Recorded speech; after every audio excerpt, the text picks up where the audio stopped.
Welcome to this week's podcast episode of Roadmap. I'm Rach, and today I'm joined by Andrew and Nadia from our customer experience teams.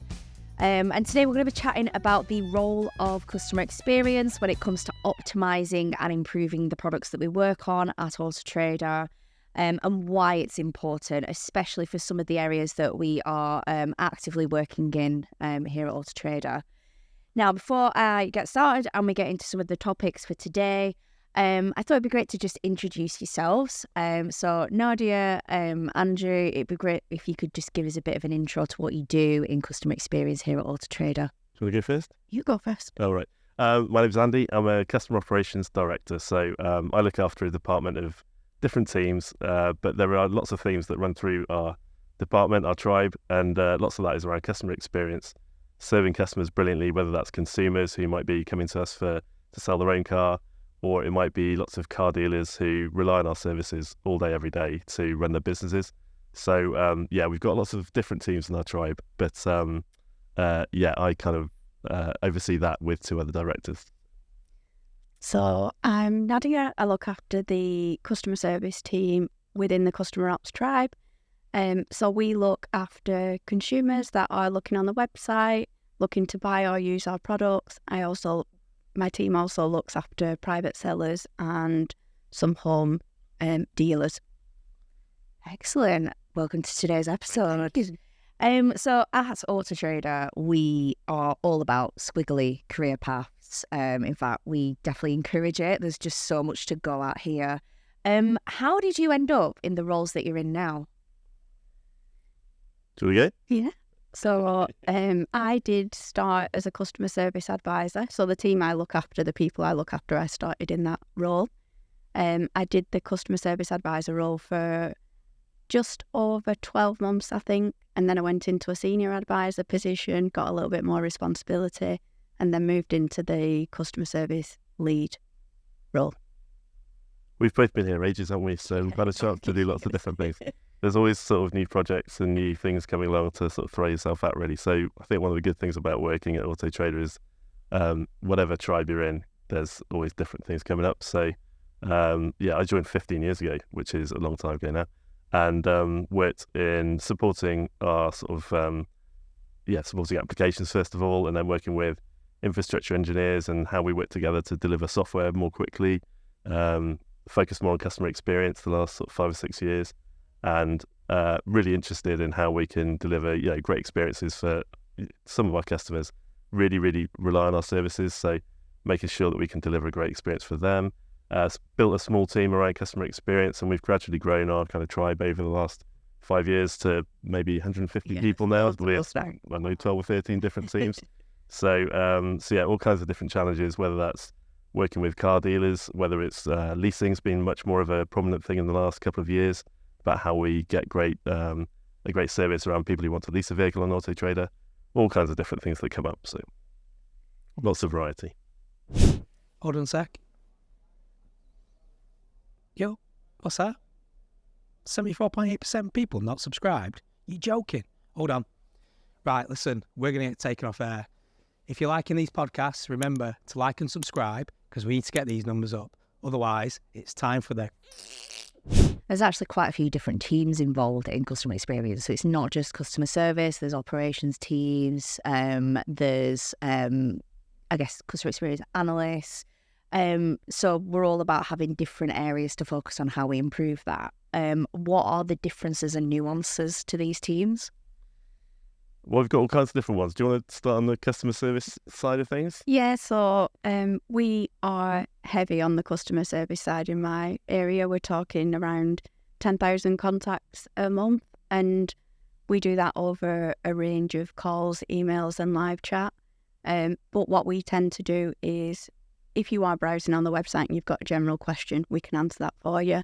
If you are selling your vehicle with us, we'll support you from the minute you go and place your advert through to a successful sale, hopefully. And any support or help in between, that's where we can do that. But we don't do the hand holding, which is where if you want to go into the digital. Well, we've got 4 customer facing teams, some of whom would be mainly do technical support for our digital services that mostly car dealers would use.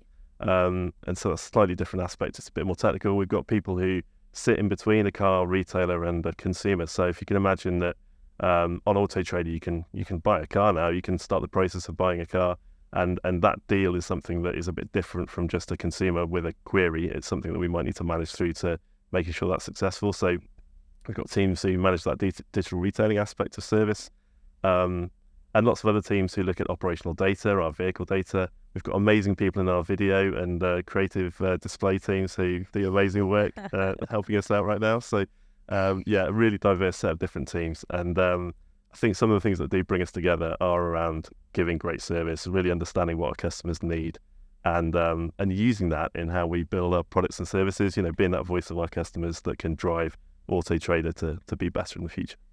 I think it's interesting that you mentioned that aspect as well, because I'm currently working on a product where actually we're very heavily reliant on the feedback that we get as we're scaling it up. And I think it's great having access to data and seeing where you might see consumers drop out at certain stages. But I think the value that we've been able to get from customer experience teams in explaining and getting feedback and actively going out to these consumers to say, hey, why have you decided not to do this today? Have you had problems with your order? Have you got any feedback for us? It's been such high value stuff that's made us firstly not just look at the stats that we have, but actually get a true story of what consumers actually want, how we can serve them.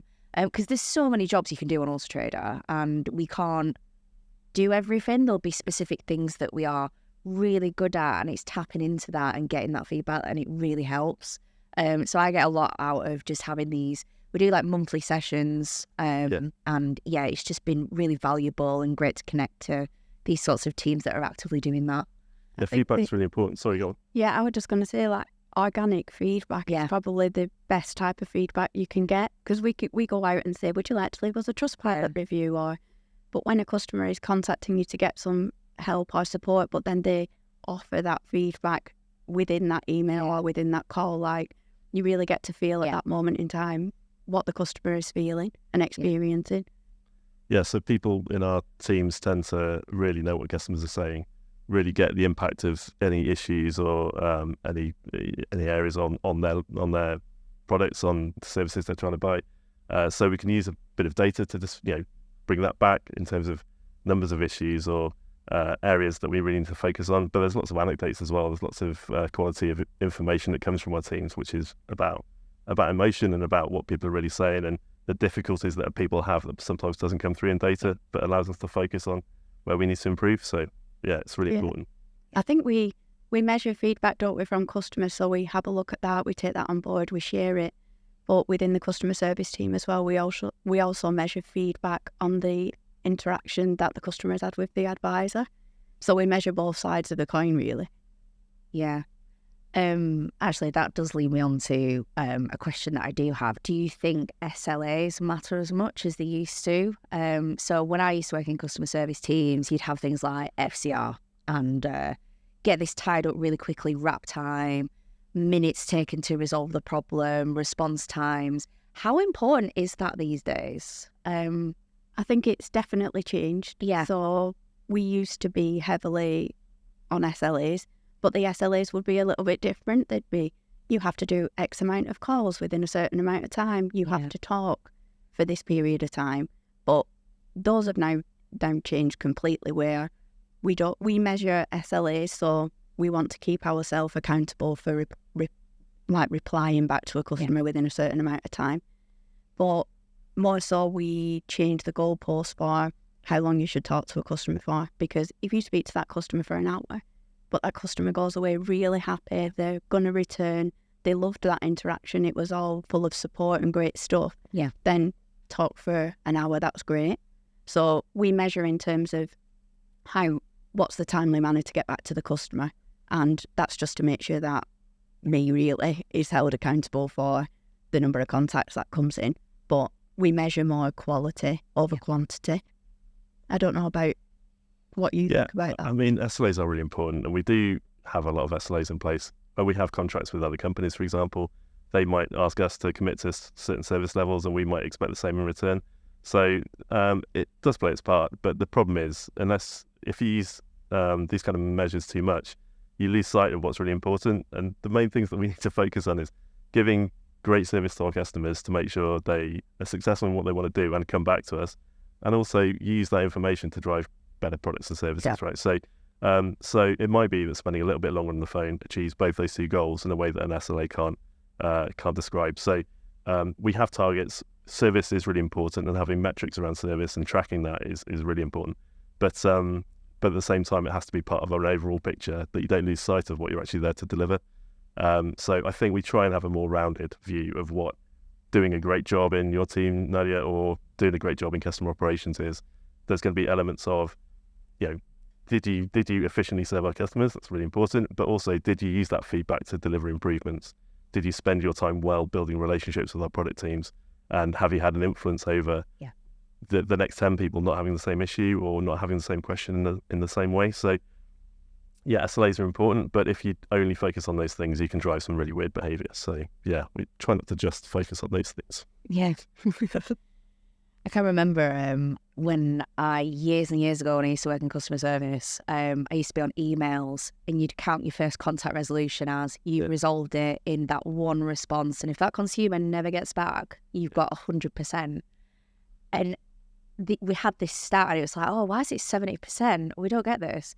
And it turned out it's just because consumers were replying and they were saying thank you and you really appreciate it. But that went against us. It was so weird. And no one thought to kind of question it because it was years ago when you're still learning about these stats.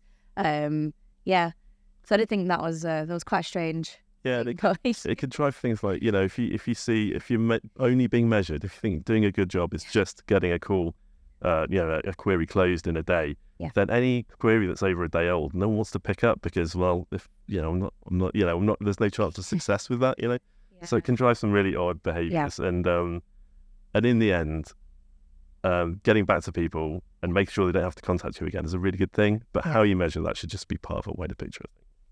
Definitely. On the topic of customer service, so Auto Trader has been around for many, many years, from when it was the magazine into its transition into being a website. How has that evolved for you over the years? Because Nadia, you mentioned actually that when you joined originally years ago, I think within 2 weeks it just got announced that there was going to be this website and the magazine was going to be decommissioned. How did you adapt to that? How has that evolved since you've started right up until today? So when I joined, it was in 2013. I'd been in Auto Trader for about 2 weeks. I was just going about my business, doing my bits of training, thinking, oh yeah, you're kind of smashing this training. And then next thing, we got a communication to say, actually, we're going to be moving from print to digital.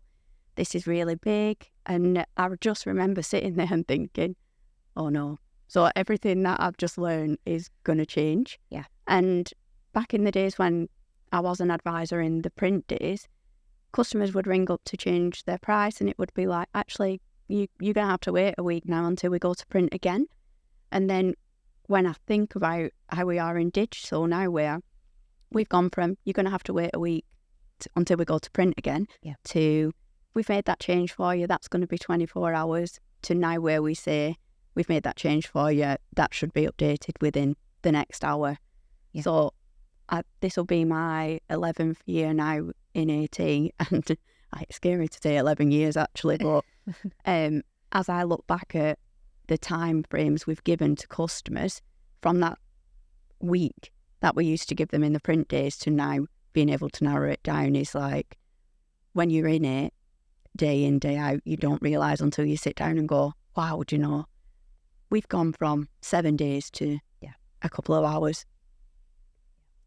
I don't think I didn't support our magazine business as much. We used to have 50 different offices around the country. They're all print centres and printing out Auto Trader magazines for people to sort of browse through. I didn't support that side of things very much, so I've always been working more with our technical team. So it's probably not that much of a change for me.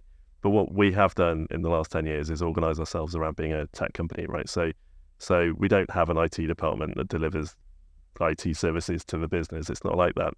Everyone technology is at the core of everything that we do, and that wasn't the case 10, 12 years ago. It was more a part of what we did, and now it's everything. So so every role at Auto Trader, it's not that everyone has to be a technical expert, but you have to understand your role as part of delivering digital services to our customers.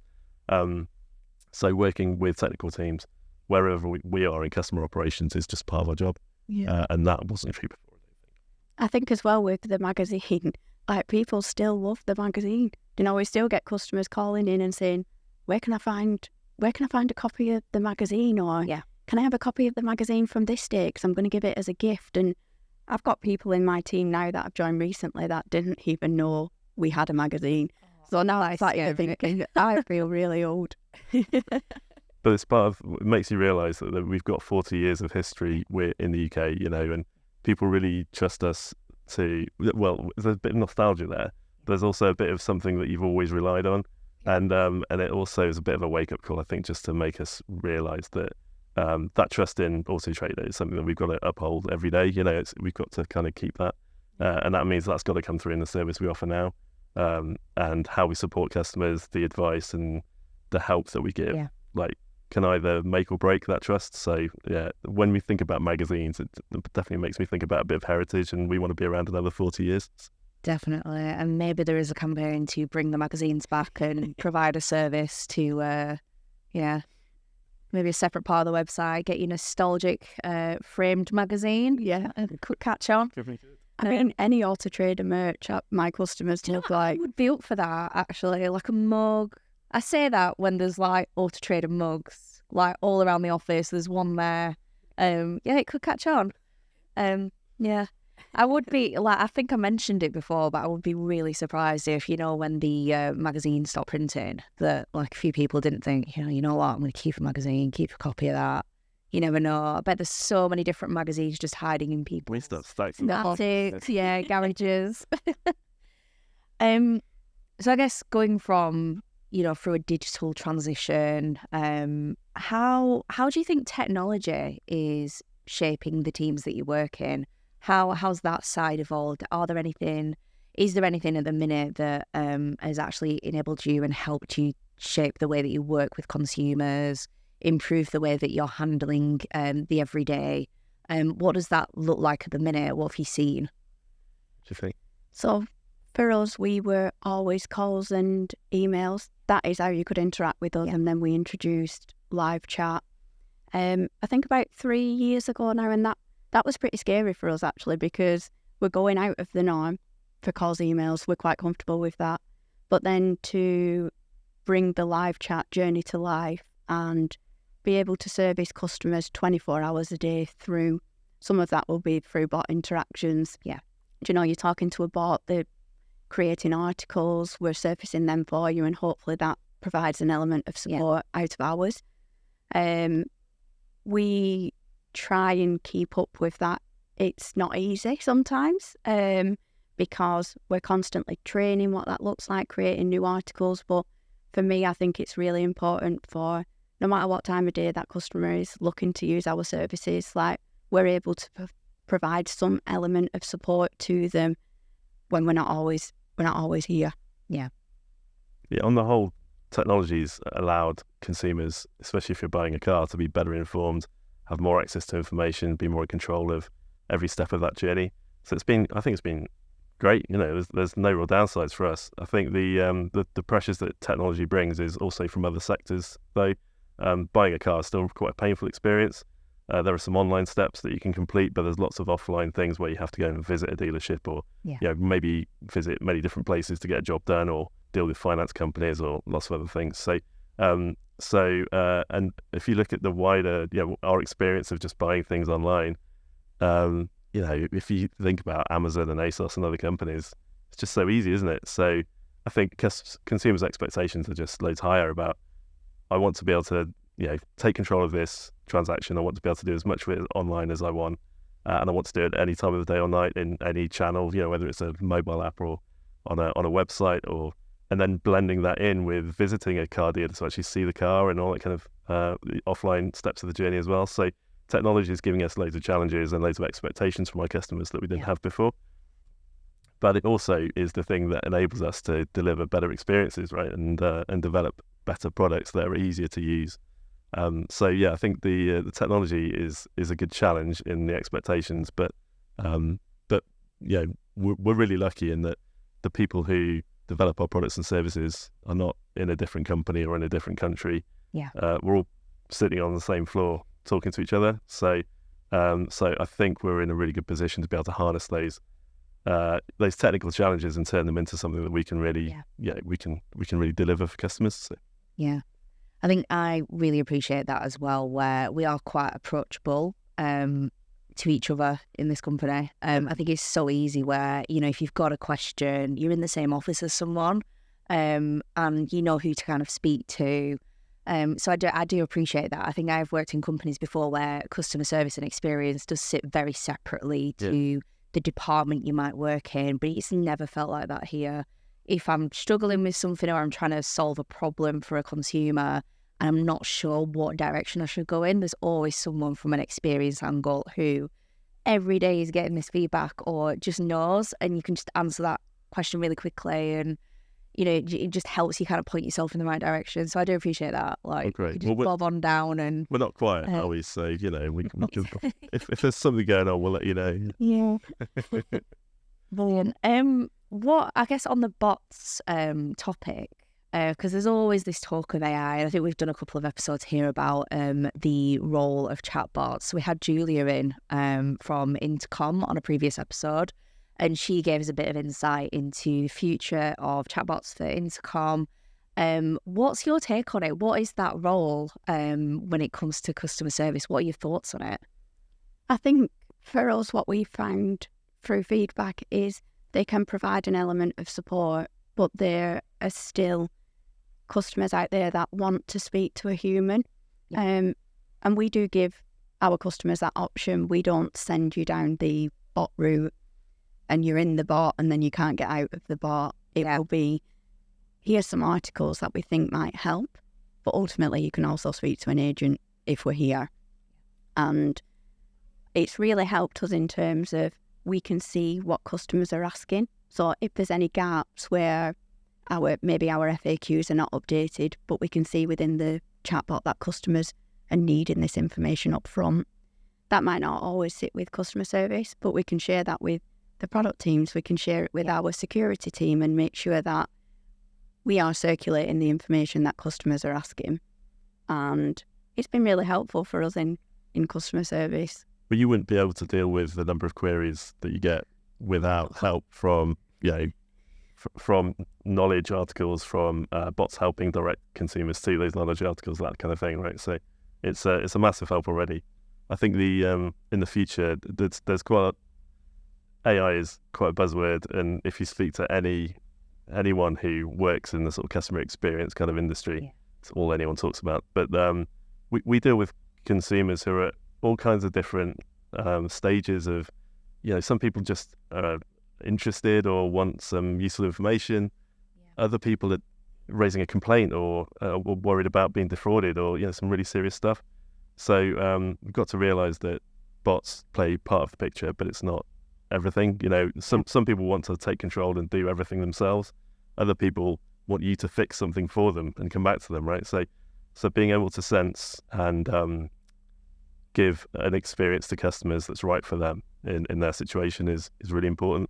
And I think where we go wrong sometimes is by just botting everything or giving a service that is just really generic and doesn't really take into account that, we can see someone's really in trouble here. We need to really give them a hand. So I think AI is going to be an amazing change in our industry. Yeah. But the level of maturity there is still a bit like we have to tread a bit carefully, I think, to make sure that we're using data and AI and machine learning, not just to answer questions or to keep customers happy, but to detect what experience they want, to sense, the sentiment or the stage of a journey they're in and then offer the right service to them. So we're always going to have a really varied service, but bots are going to play a massive part of that, I think.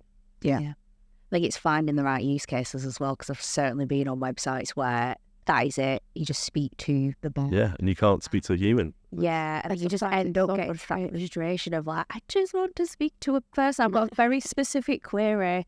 But there will be other times as well where actually this morning I just wanted to know like the courier company for somewhere like a website where I wanted to buy something. And he was so, I was just like, I just need like a knowledge article. Yeah, just like a really standard response. And you just couldn't find it anywhere on the website. I thought, I'm going to have to message somebody else who's got this backlog of, you know, probably similar email tickets in a queue. And sometimes you just want that instant response. So I can imagine consumers feel the same where, yeah, especially when it's a car buying journey where you're constantly going to have these questions, whether it's finance, how you pay for a car, what is that role of the dealership. And I think it's okay not to be present and answer every question if it's just a really accessible way of, you know, getting that information to the consumer. I think for me, I definitely see opportunities throughout the journey on the website as well, like at certain parts. I know we do it in DR where, you know, you've got the Autobots, you've got the assist, you've got a connection to the ops team. Definitely see an opportunity for that amongst the entire journey. You're always going to have these questions. Yeah, so I definitely see it kind of turning into that at some point. There's lots of people, me included, I don't really want to speak to someone. If I could find the answer myself, and especially if it's dream. I don't have to wait for an office to open or something. Yeah, it's really good. So offering people help in contexts where they are, they don't have to change channel or do something different is really important. And yeah, bots are a great way of doing that. And as Nadia's saying, they can offer a service 24/7. You don't have to have people waiting by the phone at midnight just in case someone has a question. You can offer it all day, every day. So yeah. Really good. What's the consumer response been for customer response? For live chat? Yeah, so I'll give you a little bit of context because Andy mentioned the volumes before, but we get around 30,000 interactions down our bot route. Yeah. But there is an expectation that they will hit a bot during that journey. But even the way customers speak to us through that live chat, a customer came through before and gave us one sentence of a song lyric and said, if you can guess the rest of this song, like, you'll make my day. Luckily, the agent knew what it was and they responded. And that is like, brilliant. That is brilliant. I don't actually need your help. I just wanted to see if you could name the song. It's just like, it's a bit of a fun, interactive way to communicate with customers. Calls, you'll find that customers are coming through and they want to get serviced and they want help. Emails is you don't see that person, you don't hear that person. But live chat, we get some, it's a fun experience. Normally if you're coming down live chat, it's a little bit more relaxed, lots of use of emojis in there from customers, and it feels like a nice place to be. But I think having those options so the customer, they will ultimately choose which route they want to go down based on the experience they think they're going to have using that channel. Yeah, and it's up to us to give them that choice and make sure that they've always got their choice, because that experience of not being able to speak to a human, it drives me mad, and I won't use that company again, right? You know, and I think we've got to increasingly see that customer experience is a driver of success for our business. It's not an option. People will vote with their feet and not come back to your company if you can't give the right service at the right time. So we've got to keep on offering that choice, I think. Definitely. Are there any sort of other trends that you're seeing in customer service at the minute that you think are going to be like a big thing in the future? You might be able to answer that a little bit better. Well, I mean, everyone just says AI to me every week. I think there's as I said before, I'm really interested in personalised experience, I think. So the idea that, you know, everyone just rings up and gets in a call queue and then speaks to an advisor is a really old way of thinking. That we have consumers with massively different levels of confidence doing, you know, things like buying cars is a really important purchase. It's quite a complicated process. We've got consumers who are all ends of the spectrum in terms of confidence online. And we've also got that different dimension of people who are just interested and people who just really need help. They've got a serious issue. So being able to use technology and AI to gauge what the right service is for that customer at that time, I think is really interesting. And it's a slightly different take on AI. I think that sometimes people just think of AI as just everyone's used ChatGPT and you ask it a question and it gives you an answer and you're like, wow, this is magic. But the reality is at the bottom of there's a disclaimer saying, please check this is right, because we're not really sure, you know. So I think there's using AI to actually sense and give a personalized experience is really important. And as the maturity of AI solutions increases, being able to trust that those answers are good and being able to validate those answers are good will then open up loads more opportunities for us to use that technology in our service. But as I said before about our sort of brand and being trusted, I'm not sure a lot of those technologies are quite at the level where we could just shove some answers out there and see what happens. We might get some bad results. So I think the other area where AI is going to really help us is supporting our advisors. So we work in product teams with normally with quite distinct product goals and areas of service that we're trying to improve. Our teams work across all products, really. We work across many. So designing an experience for our advisors that allows people to seamlessly go between supporting different products is something that we're working on quite a lot. So I expect we'll be doing an awful lot around customer experience in that area, supporting our advisors using really cutting edge technology, using our data scientists, using our data analysts to give the right information at the right time to advisors. I'd really like to see our technologies in that area as well as just a ChatGPT style, answering a question. There's loads of other aspects I think we can improve. So yeah, I think for us, what we see is customers, they're always looking for information. What information can I find myself, or where can I see this? And they always want to know the why. Well, why is that? Well, why has that changed? Well, why do we need to do that? And it's how can we, as a business, provide as much information as we possibly can up front?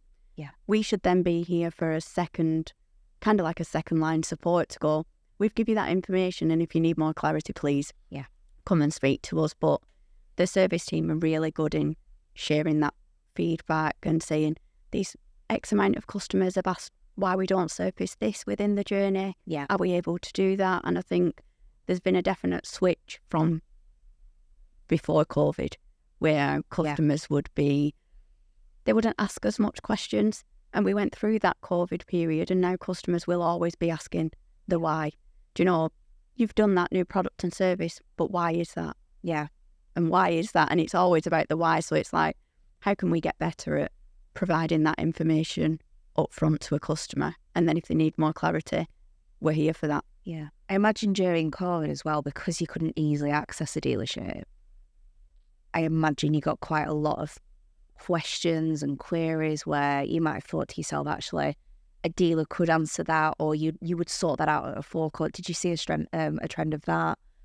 Yeah, I mean, I think it was a real challenge to for people to be able to buy a car and do a lot more of that online. I think there has been an assumption in the last 2 or 3 years that is, well, people buy cars online now, but all the evidence says that most people are not comfortable doing every step of that journey just on a website. So yeah, I think it's accelerated a bit of sort of digital kind of services around buying a car, but at the same time, there's so many steps that people would prefer to do in person still. Yeah. And we just have to accept that there's all kinds of different people who want to pick and choose which steps they do online or not. And we have to make that into a journey that really joins up well and makes it really easy and makes it feel like a really nice, easy experience to get that done. Because that really helps our car retailers. It really helps the consumer. And as we're running that marketplace, that's what we should be doing, is just making all of that a bit more joined up and a bit easier. So I think empowering consumers so that when they get to that forecourt as well, they've got all this knowledge that it's just so easy as a retailer or a car dealership to be able to just complete the transaction, become armed with all this knowledge and confidence. Yes. So if we can do that as much as possible online, which we do a really good job of, considering there's so many questions you have when buying a car, and you're only buying a car every few years. So each time you do it, it's going to have changed really. The next time you buy a car, it'll look a little bit different. AI salesman. But one of the challenges for us, we people are starting to order cars online on Auto Trader, and then go into a car dealership, and we have to make sure that experience matches, and that we're supporting the car retailer and that they're supporting us in terms of making that whole journey really, really easy for the consumer. So that's one of the big challenges we've got at the moment, and that's not just a tech challenge. It's about how we work together operationally and how how we can sort of join up our organisations to serve that consumer better. So there's all kinds of challenges with a tech or a bit more operational that we need to address, I think. So I guess just to kind of close, what does the future look like for customer experience? Huge question. What does the future look like for customer experience at Auto Trader? What is that vision for the future? I'm going to look at Andy now because Andy's awfully going to tell me what I'm going to do. I don't want to commit. I think, well, it's really exciting. I think there's loads and there's loads of things that we can improve on. There's loads of work to be done. We serve loads of different kinds of customers at the moment in a brilliant way. But I think using technology and using the power of our sort of tech teams at Auto Trader to sort of join all that up is something that we're going to be really focusing on over the next couple of years. So, operational teams can be a bit separate sometimes, and the way that we deliver products and services might not be the way that we design the experience for our advisors or the way that we serve our customers. But we're really determined to join all that up and make sure that we're using all of our tech and all of our expertise to not just build the product, but also build the service experience around that product. So yeah, we've got real big priorities this year to try and nail some of those things, maybe working with you, Nadia, to try and make your life easier. And what that turns into, we're not sure yet, but yeah, definitely using our amazing technical teams, using our data, and maybe even using a bit of AI to try and improve the way we serve customers is a massive focus.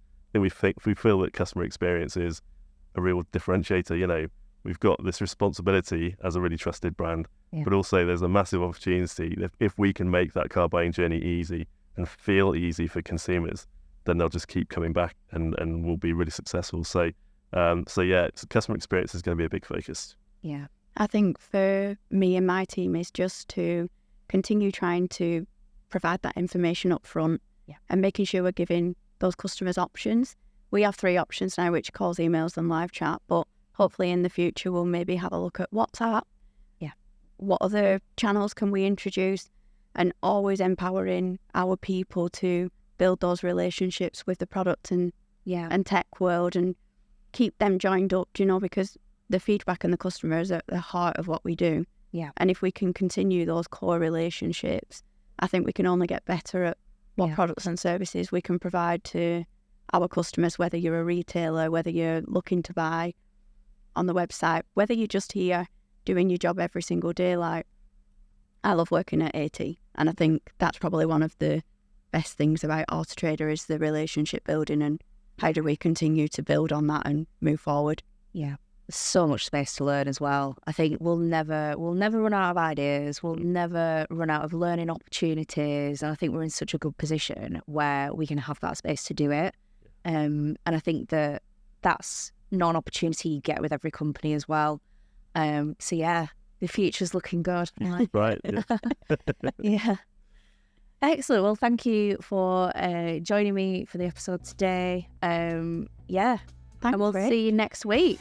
Don't forget to follow, rate, like, subscribe on wherever you get your podcasts.